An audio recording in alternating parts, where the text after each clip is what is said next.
भगवद्गीता षोडशोऽध्याय 5, 6, 7, 8 दैवी सम्पद्विमोक्षाय निबन्धा यासुरी मत मा शुचः सम्पदं दैवीम् अभिजातोऽसि पाण्डव।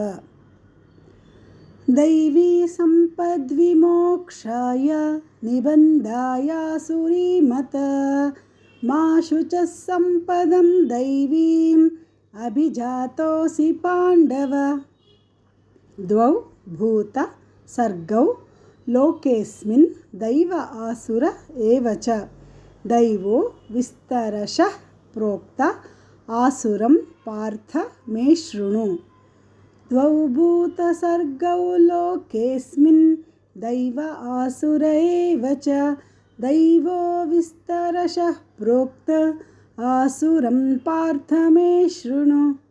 प्रवृत्तिं च निवृत्तिं च जनान विदुरासुराः न शौचं नापि चाचारो न सत्यं तेषु विद्यते। प्रवृत्तिं च निवृत्तिं च जनान विदुरासुराः न शौचं नापि चाचारो न सत्यं तेषु विद्यते।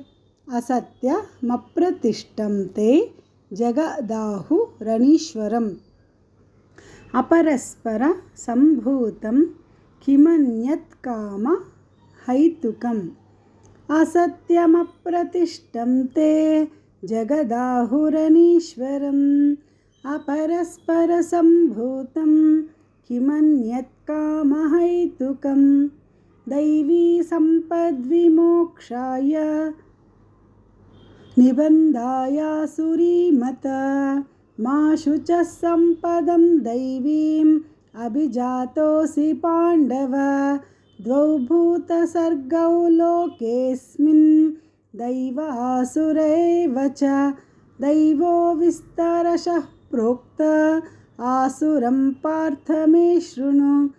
प्रवृत्तिं च निवृत्तिं च जनान विदुरासुराः न शौचं नापि चाचारो न सत्यं तेषु विद्यते। असत्यमप्रतिष्ठं ते जगदाहुरनीश्वरम् अपरस्परसम्भूतं किमन्यत् कामहैतुकम्। भगवद्गीता षोडशोऽध्याय 9, 10, 11, 12 एतां दृष्टिमवष्टभ्य नष्टात्मा नोल्पबुद्धयः प्रभवन्त्युग्र कर्माणः क्षयाय जगतो हिताः।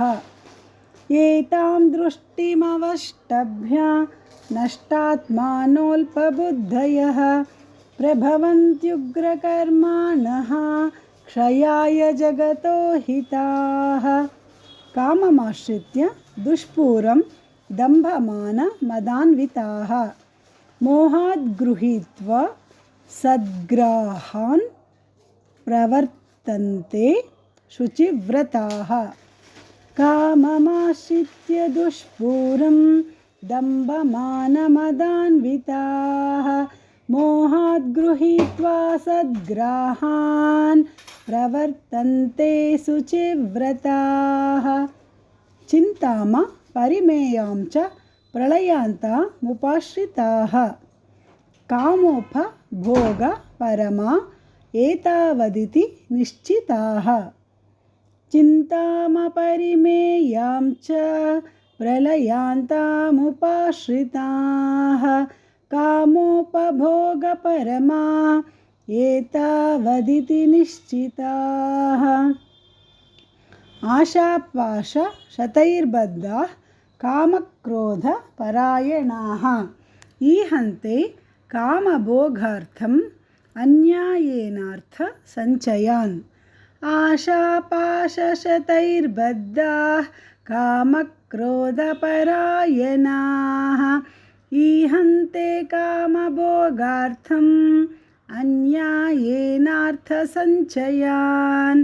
एतां दृष्टिमवष्टभ्य नष्टात्मानोल्पबुद्धयः प्रभवन्त्युग्रकर्माणः क्षयाय जगतो हिताः काममाश्रित्य दुष्पूरं दम्भमानमदान्विताः मोहात् गृहीत्वा सद्ग्राहान् प्रवर्तन्ते शुचिव्रताः चिन्तामपरिमेयां च प्रलयान्तामुपाश्रिताः कामोपभोगपरमा एतावदिति निश्चिताः आशापाशशतैर्बद्धाः कामक्रोधपरायणाः ईहन्ते कामभोगार्थम् अन्यायेनार्थसञ्चयान्।